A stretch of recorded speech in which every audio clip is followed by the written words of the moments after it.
Audio recording for this meeting has begun.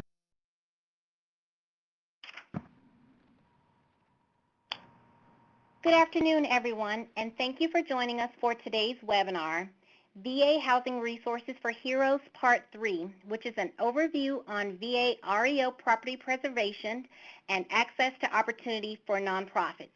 My name is Shantaria Charleston, and I will be the moderator and host for your call today.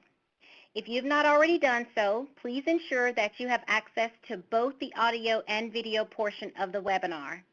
To access the PowerPoint for today's call, please follow the link on your meeting confirmation email. All participants are in listen-only mode, which means your line is muted. However, we are very interested in your questions as well as your feedback, so to submit a question, please use the Q&A box that will appear on the lower right-hand side of your screen. Again, today's webcast is being recorded. Both the recording and presentation will be made available on HAC's website, www.ruralhome.org, shortly following the webinar. So there are a couple of familiar names here today that I see, but for those of you that are not familiar with the Housing Assistance Council, a brief overview. The Housing Assistance Council is a national nonprofit organization based in Washington, D.C. that assists local organizations with building affordable homes in rural America. With a mission to improve housing conditions for the rural poor, HAC places an emphasis on striving to serve the poorest of the poor in the most rural places. HAC emphasizes local solutions, empowerment of the poor, reduced dependence, and self-help strategies. HAC assists with the development of both single and multifamily homes and promotes homeownership for working low-income rural families through a self-help sweat equity construction method. So if you are interested in learning a little bit about more of HAC's services or products, HAC has an office near you. The contact information for the regional HAC offices as well as the national office is currently being displayed on your screen. You can also find that information listed on HAC's website, www.ruralhome.org. Also, please mark your calendar and join us for the Section 502 Packaging Certification course being held September 14 through 16 in Oswego, New York, as well as HAC's semi-annual 2016 Rural Housing Conference that's taking place November 29th through December 2nd in Washington, D.C. I'd also like to take a few moments out to thank our sponsors, the Home Depot Foundation, USDA Rural Development, Wells Fargo Housing Foundation, and J.P. Morgan Chase & Company.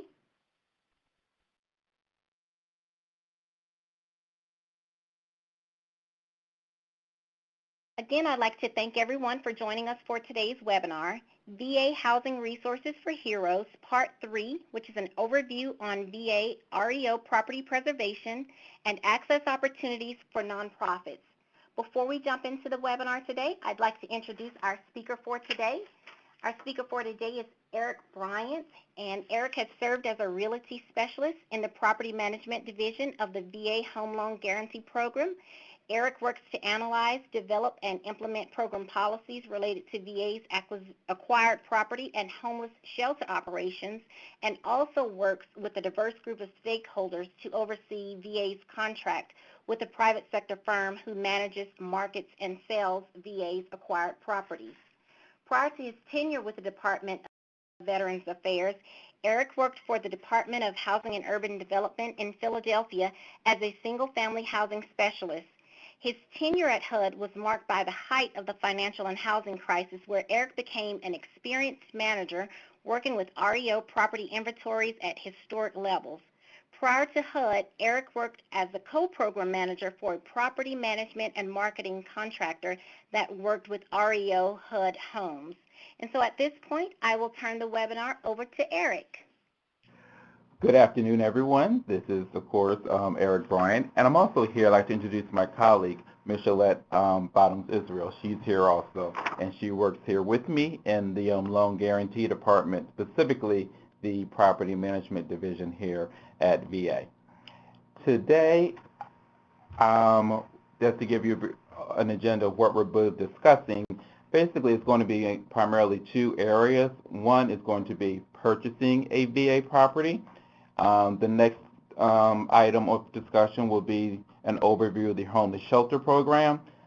Thirdly, just how that homeless shelter program operates, otherwise known as the HSP program. And then at the end of the presentation, we'll have an opportunity for questions and answers and any comments the audience may have.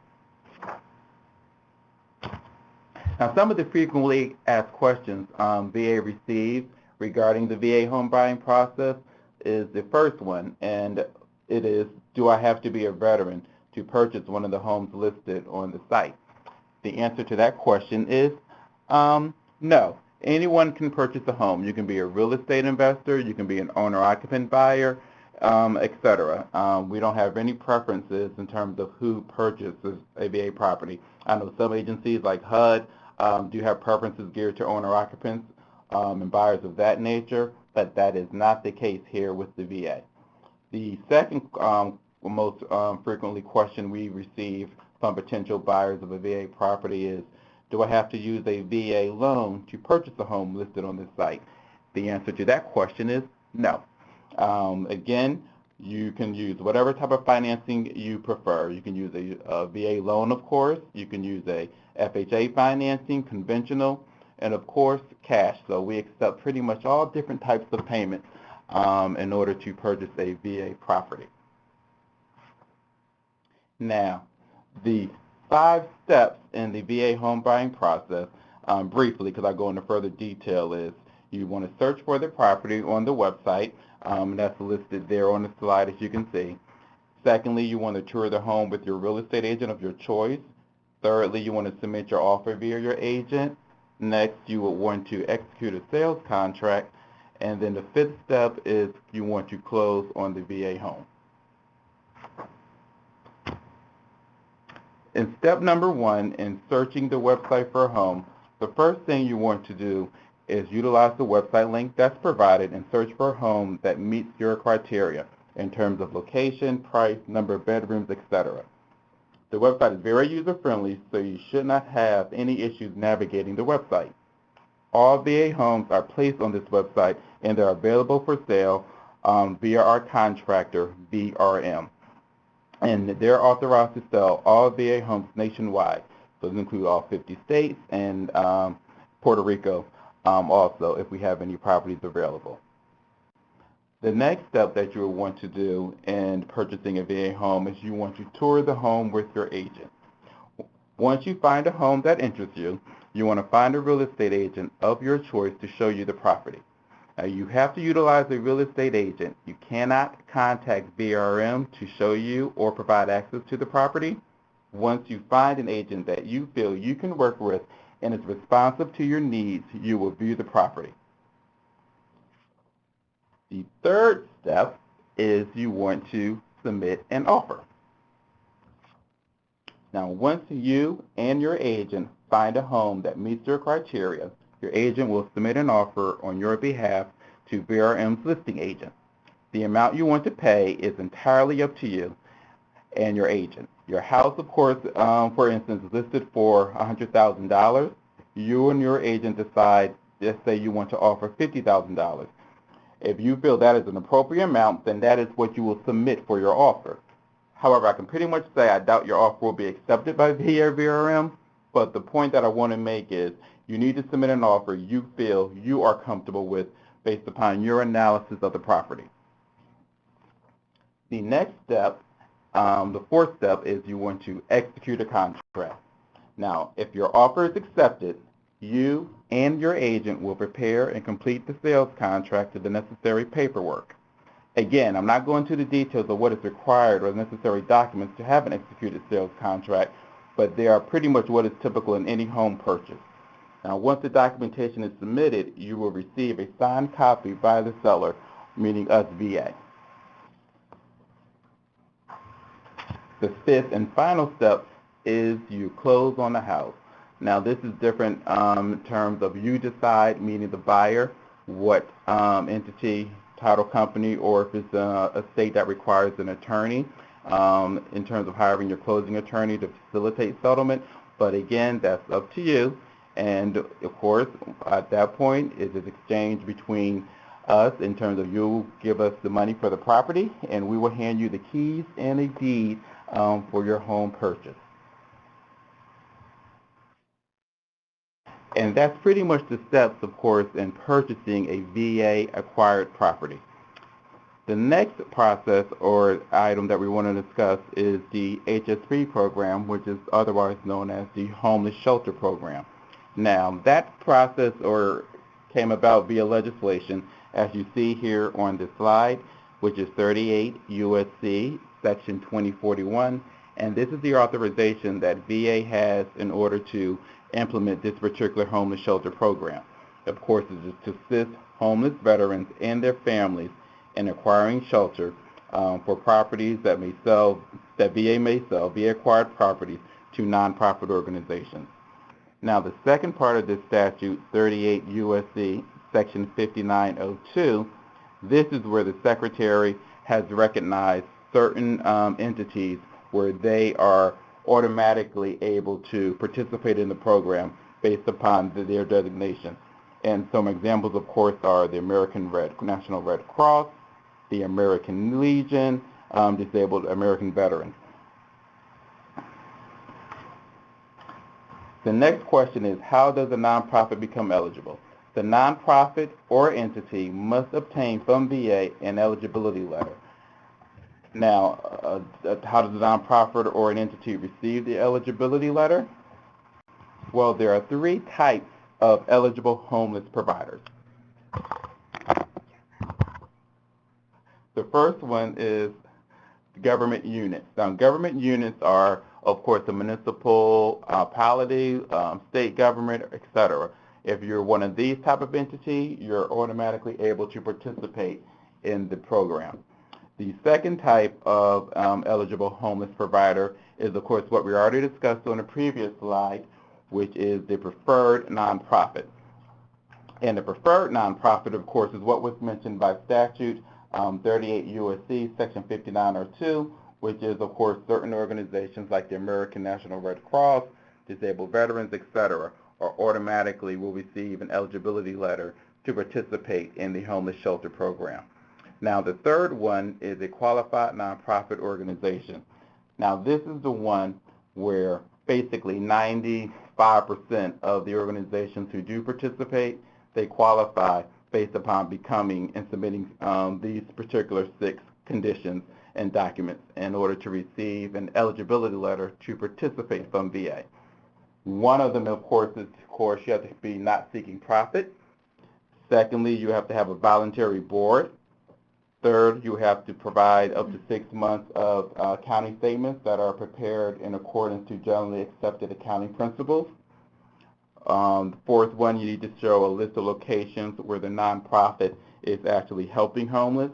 And again, in helping homeless, of course, we realize it's a vast process, so it's a collaborative effort. What VA, particularly with property management, what we can provide is help with that housing pillar in terms of eradicating homelessness, but we look for you, the nonprofit, who has the area of expertise to help facilitate the other resources a homeless veteran may need, such as education, employment help, healthcare, medical attention, etc. It's not necessarily that the nonprofit needs to directly provide those particular services, but at least be able to direct the homeless veteran in terms of obtaining those services if need be. Fifth, you want to, of course, have your federal tax exemption. And sixth, you want to have your delegated authority in terms of who's on the board and who can sign certain documents. Once you gather all that particular documentation, you want to send all that information to our office at VA, which is called Contract Assurance Unit, is the business unit, and they're located in Nashville, Tennessee. That's the address, and of course, that's where all the information will go. You can either mail it, or as you can see at the bottom of the slide, at the Nash PM, you can pretty much email it to that particular email address. Normally, it takes about 3 weeks in order for our staff there in that business unit to go through the application and decide whether or not that particular nonprofit entity is eligible to participate.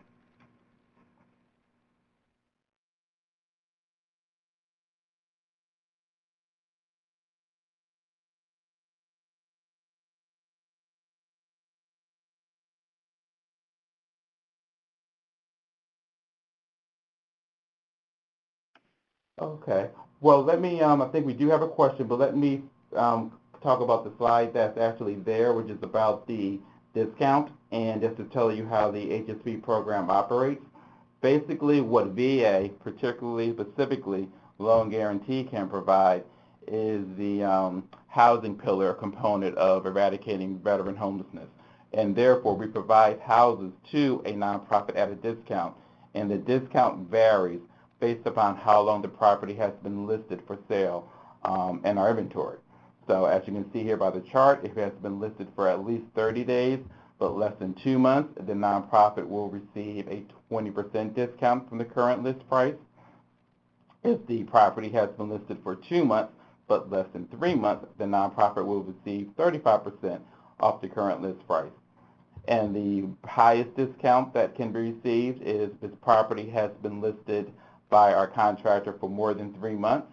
They will receive 50% off the list price. So of course, a $100,000 property, you receive 50% discount, which is $50,000. The amount the nonprofit will be paying is of course $50,000. Now with that, we ask, meaning VA, as part of the requirement, is that the property be utilized for homeless shelter for 3 years.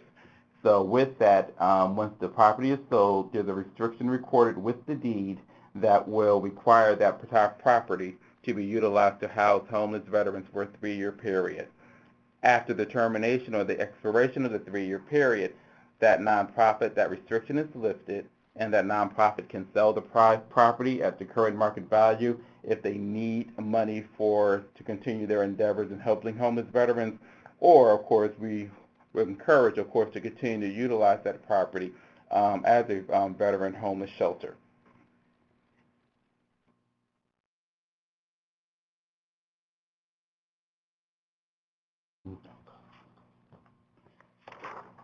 And we do also have a manual that's available that goes into greater details that describes the intricacies of the homeless shelter program.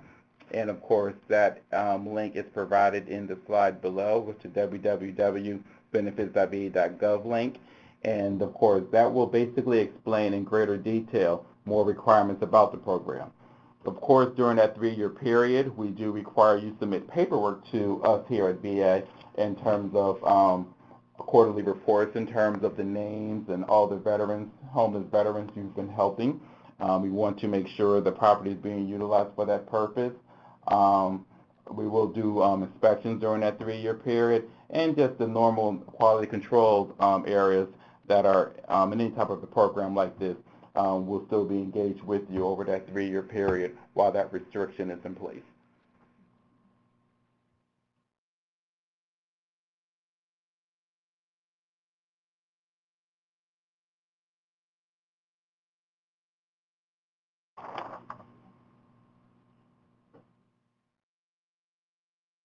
Eric? Yes? Before you proceed with wrapping up the presentation and going to the questions, do we want to quickly interject the poll questions here so that we'll know who's in the room before we get to the Q&A section? That would be wonderful, Shantara. Yes, you can go ahead. So let's go ahead and bring those up. Here we go. One moment. All right, so the first poll question asks, did any of you participate in the June 8 Home Loan Guarantee Benefit and Foreclosure Assistance webinar? There's a few people quickly jumping in to answer that. Good majority of folks did not participate. We have a few people that did participate, so very good. We're going to go ahead and end this poll and quickly bring up our second poll. One moment on that. Let's see. Our second poll today, how many of you are currently working with homeless veterans?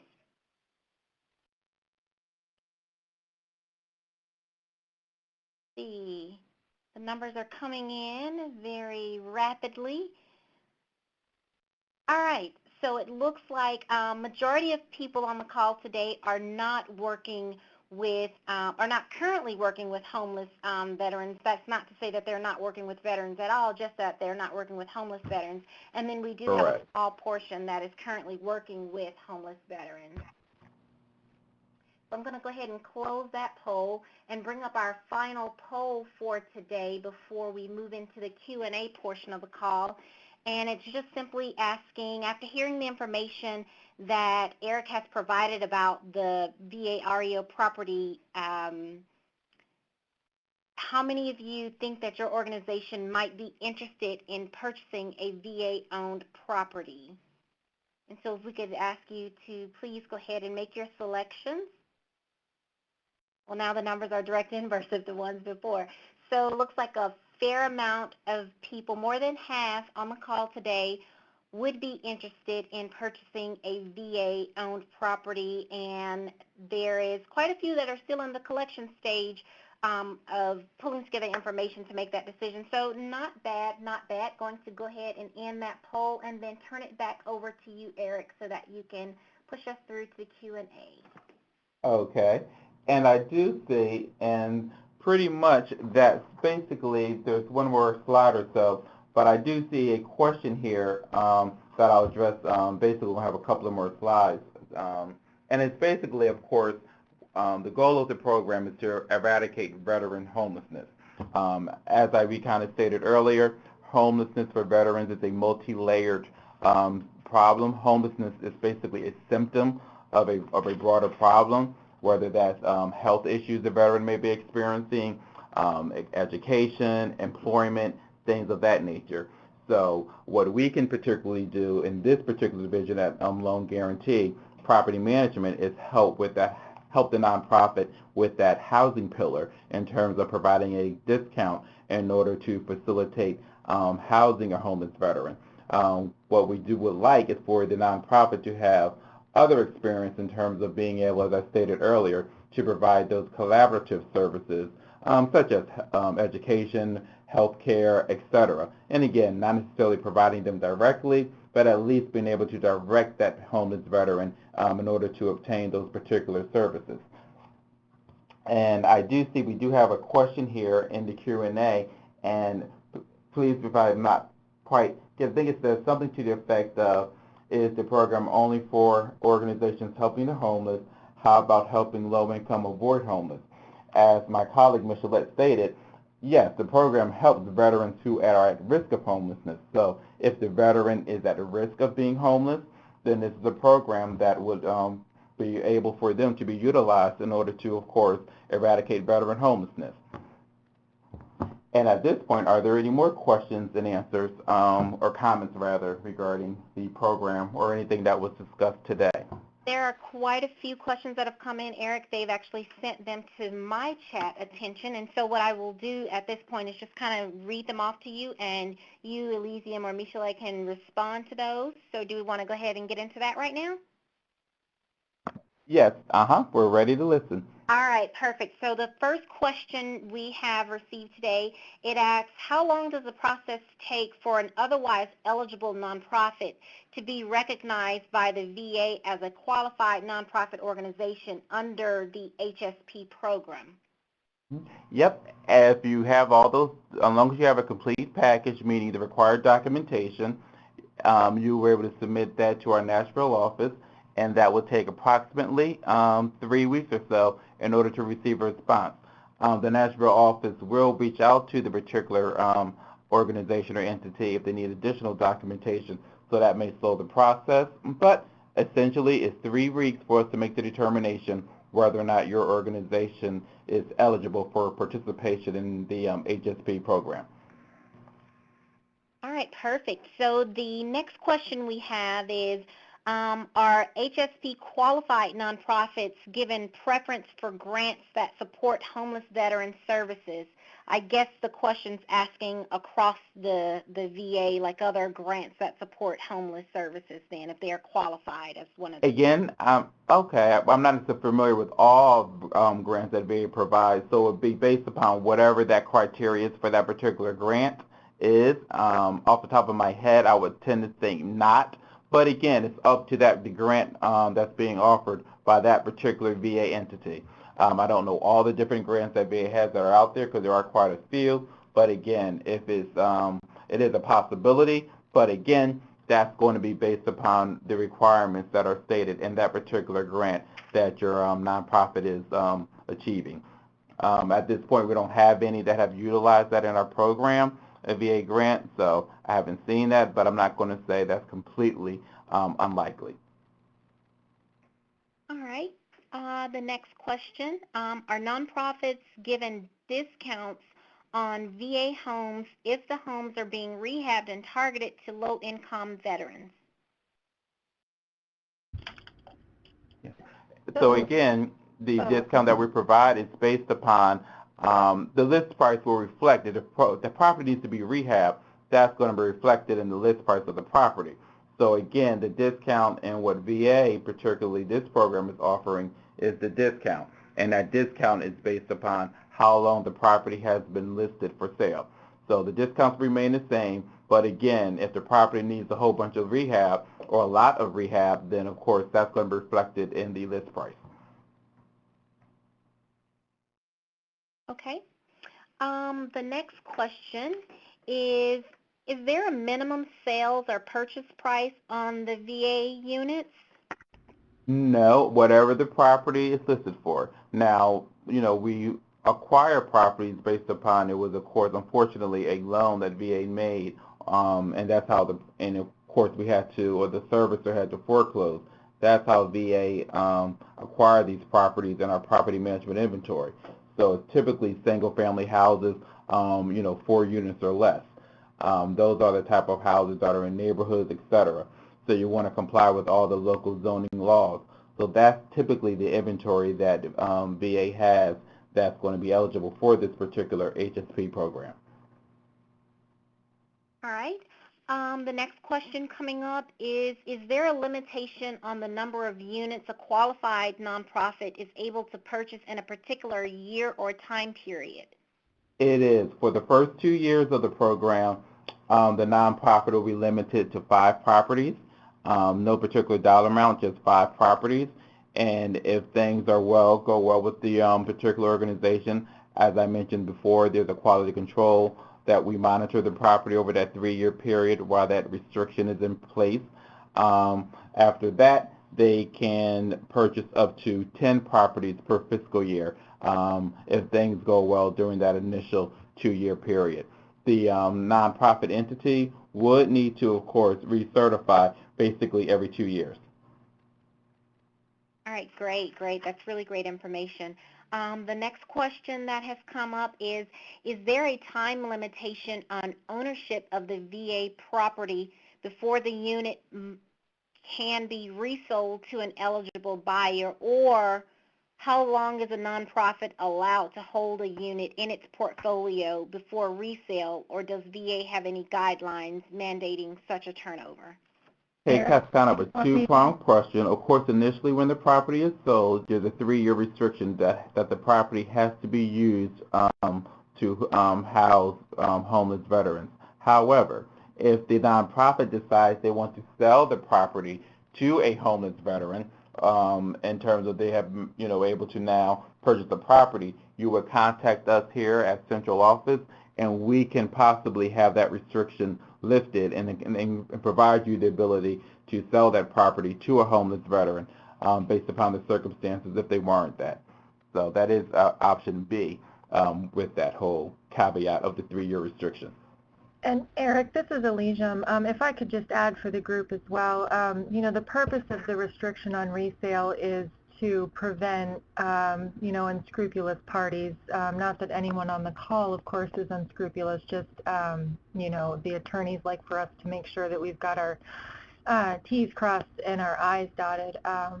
But, you know, to make sure that unscrupulous parties wouldn't just be flipping these properties. You know, they would put a veteran in there for a certain number of months and then turn the property over and sell it for a profit. You know, the Secretary is very interested in, you know, maintaining these properties as assistance for homeless veterans for as long as possible. Great. Thank you. There's a really quick question that's come in. and it's kind of around the same topic, so I want to kind of push it up in the list.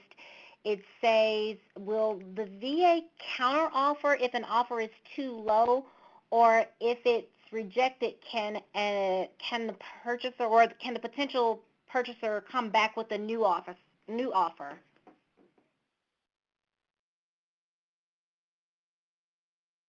Okay, so if we're talking about the pricing, this is Michelette, and if you're talking about the pricing of a property that's being purchased by a nonprofit based on a previously set discount, based on how long it's been listed, then there's no price negotiation. So if the price is $100,000 and you're getting it within the first 30 days, you know it's only a 20% discount. If it's 60 days or more, you know it's 35%. And if it's 90 days, then you know it's a 50% discount. So that's flat. There's no negotiation at all.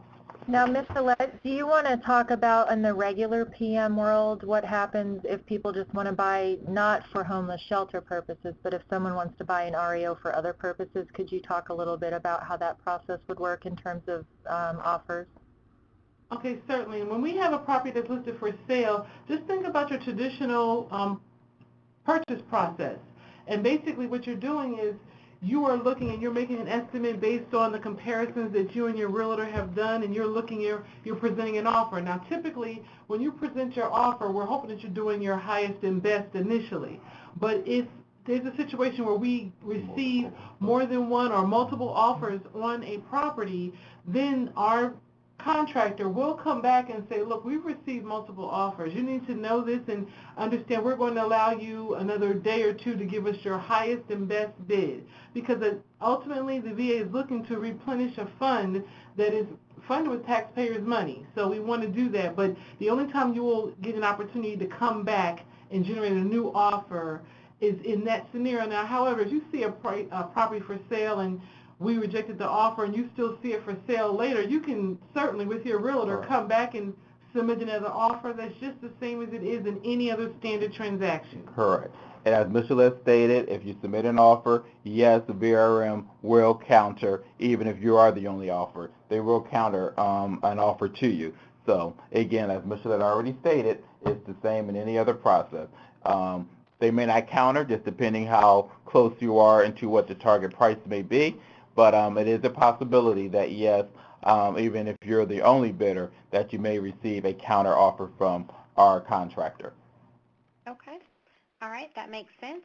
The next question, after purchase, are nonprofits allowed to charge rents or an occupancy fee to homeless veterans or those at risk for homelessness during the 3-year mandatory use period? Ontaria, this is Elysium. I'm going to let Eric answer, but I put in the chat window the web address for the program handbook. If participants on the call today want to learn like a lot of the specifics about, you know, what definition is which and, you know, which form to send to where, that would be where you could look. The information about, you know, affordable rent is in there. And with that, Eric, you want to go ahead and field that? Yeah, that's pretty much it, because I'm not, pretty much you have basically answered this in there. It's the affordable housing standard that's dictated by HUD. I don't know the specific numbers, I guess 30% of the market rate. Go ahead. Eric, I've got it up. I'll go ahead and okay. I'm sorry. You know, yes, to answer the question briefly, yes, you are permitted to charge rent, but nothing above 30% of the veteran's gross monthly household income. You know, and we have a lot more particulars in there about what gets counted as income and not. So it's, you know, it's basically HUD's affordable housing standard for rent. So what we are trying to avoid is, you know, folks purchasing properties and then charging veterans market rate or even higher rents when, you know, homelessness is an issue. They're, you know, cash constrained and all sorts of things. We didn't want that to be the case, but that would happen. All right, great, perfect. And so we have one final question that has come in, and that question is, are most or all of REO properties available as scattered site single-family homes, or are there sometimes available, say, small subdivisions or several units together? There could be units that are together. Most of our REO property is, conglomerated around where we have VA loans, and most of the VA loans that we do are around areas that are, near bases.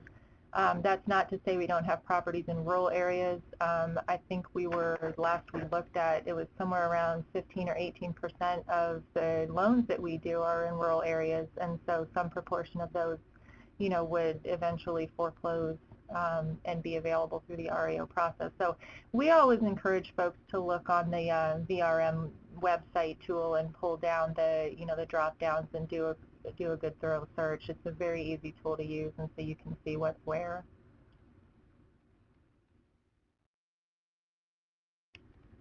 Thank you.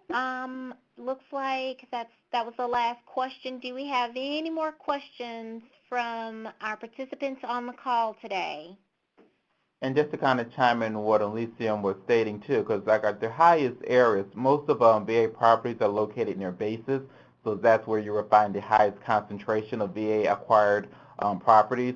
In terms of our inventory, as I kind of remember, one of the top 5 states like Texas is a big state, North Carolina is a big state, New Jersey has recently over the last year become a top 5 state as far as inventory of VA, and of course Georgia too, as far as our inventory. So those are the states that are typically have a high number of VA acquired properties as an FYI. But of course, again, we're nationwide, but those are the highest states with the number of properties. That is good information to know. Good information to know. Let's see, I'm scrolling the Q&A again, checking my private Q&A. I do not see any questions that have come in. Going to allow folks one additional opportunity to chat in a question for Eric, Elysium, and Michelette today. But before we get into the wrap-up, just wanted to remind everyone that the recording as well as the materials from today will be available on HAC's website. Also, please be on the lookout for an email containing a link to your certificate of participation, as well as a link to this survey for the webinar today. That is the way that you let HAC know that we're bringing the most relevant information to you according to what your activities are. One final scan. I see no questions. So at this point, I would like to thank Eric, Elysium, and Michelette, our VA partners, for the wealth of information that they've provided today and in the previous 2 webinars. I'd also like to thank each of you for joining us for today's webinar. And with that said, I'd like to wish everyone a very well rest of your afternoon. Thank you. Thank you all. This is Eric. Thank you. Thank you. Have a good afternoon. Bye. Okay, goodbye.